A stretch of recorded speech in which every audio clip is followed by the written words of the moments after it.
Digital surgical strike শুরু করলো ভারত। অর্থ উপার্জন বন্ধ হতে পারে পাকিস্তানের একাধিক ইউটিউব চ্যানেলের।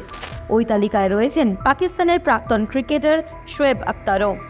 পেহেলগাঁও ঘটনার পর একাধিক পদক্ষেপ নিয়েছেন প্রধানমন্ত্রী নরেন্দ্র মোদী। নরমে গরমে পাকিস্তানকে শায়েস্তা করতে শুরু করেছে ভারত। এবার পাকিস্তানের 16টি ইউটিউব চ্যানেলকে নিষিদ্ধ ঘোষণা করল ভারত সরকার।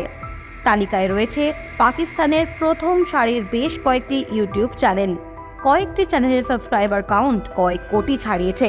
সরকারের একটি সূত্র মারফত জানা গিয়েছে, নিষিদ্ধ হওয়া পাক ইউটিউব চ্যানেলগুলি পেহেলগাঁও কাণ্ডর পর প্ররোচনামূলক খবর পরিবেশন করছিল।